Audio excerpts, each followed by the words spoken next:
Hello, my name is Wildstag, and thank you for tuning in to another used book rant. Today I'm going to be covering this book, Books and Islands, in Ojibwe country, traveling through the land of my ancestors. Now, I only recently read this just a couple weeks ago.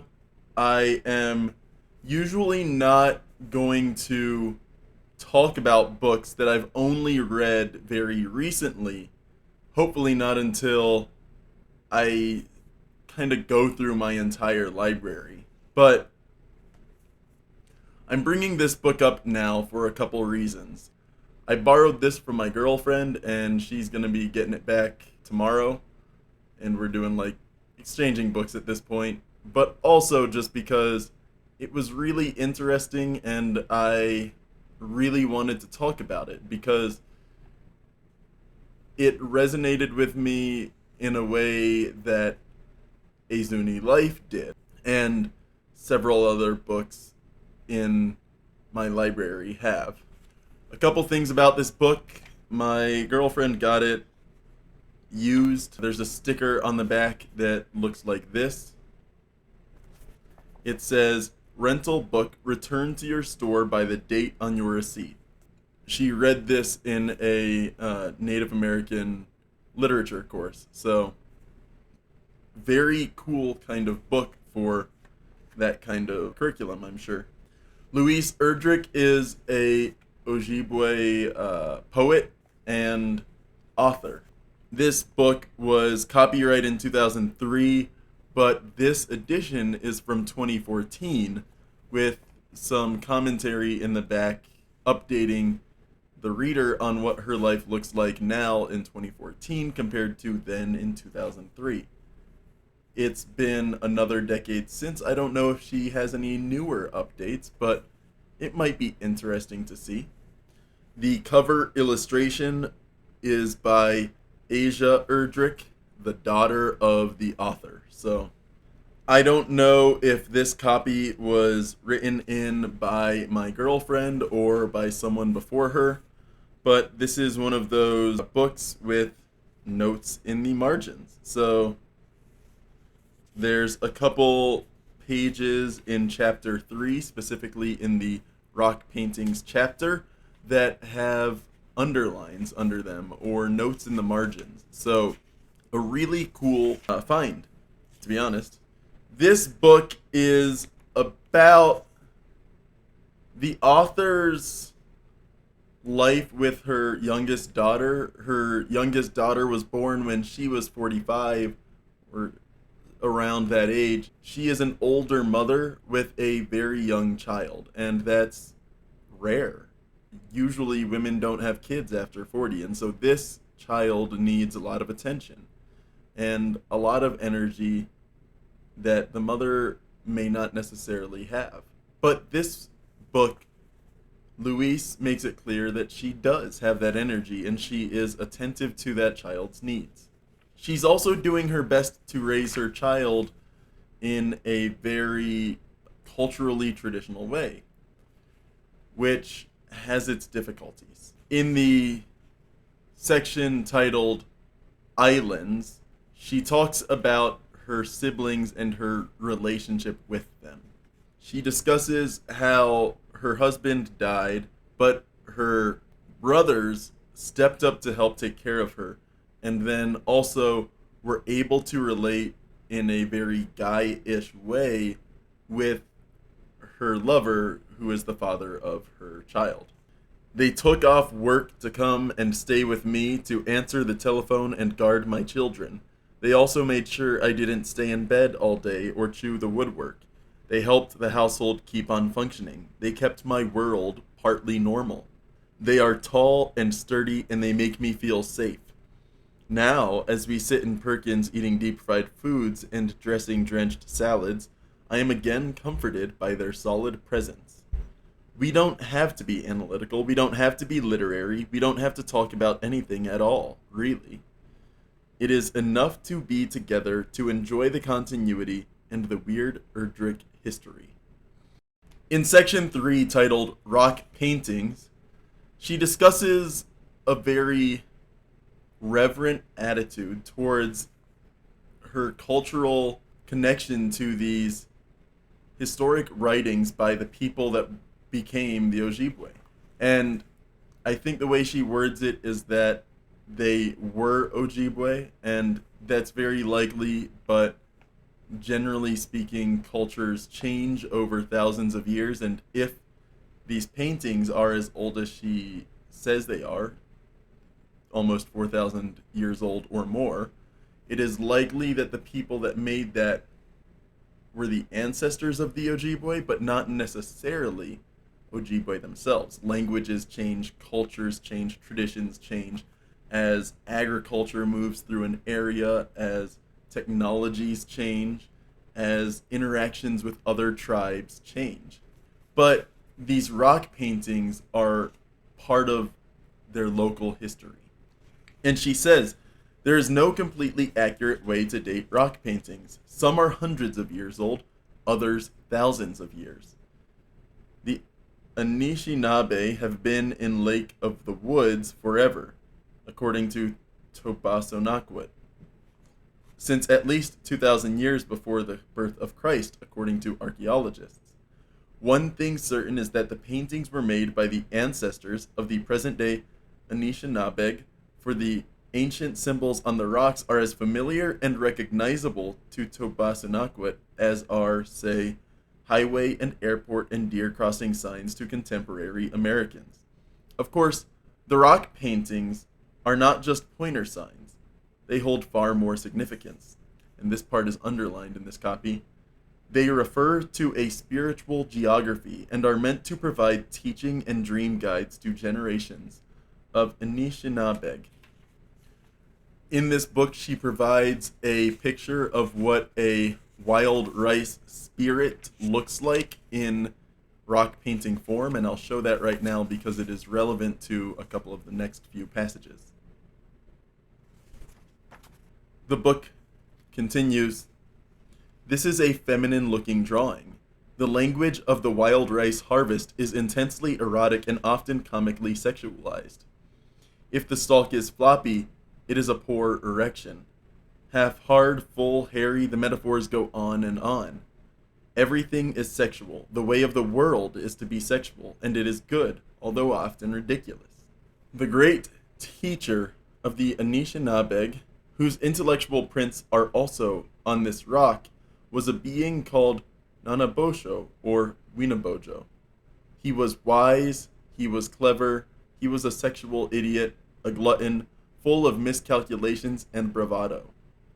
He gave medicines to the Ojibwe, one of the primary being laughter. Now, in the copy I have here, the line, the language of the wild rice harvest is intensely erotic, is underlined. But in my opinion, were I to be reading this, I would underline the last sentence there. He gave medicines to the Ojibwe, one of the primary being laughter. Because that really speaks to the thought process of this culture that laughter is a medicine.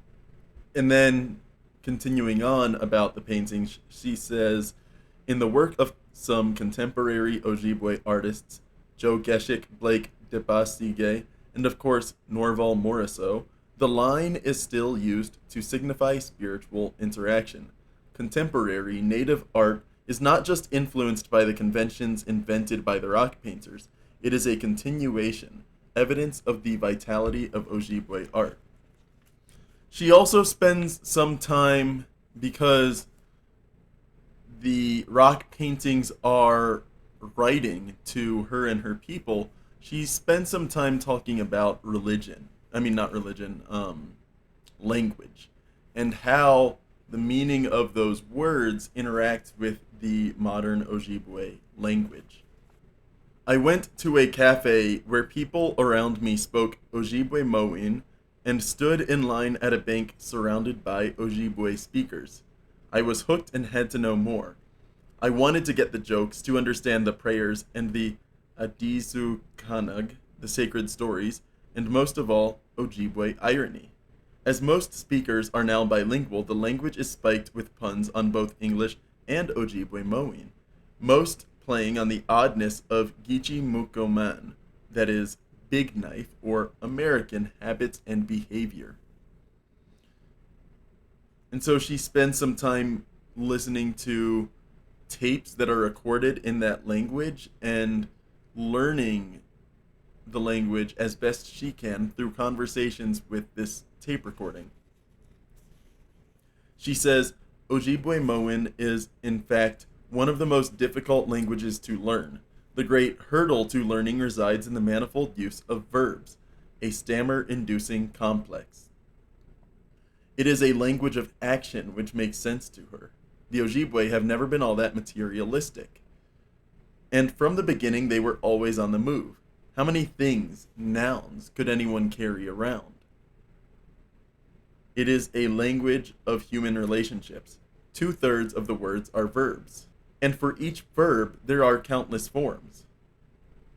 This sounds impossible until you realize that the verb forms not only have to do with the relationships among the people conducting the action, but the precise way the action is conducted and even under what physical conditions.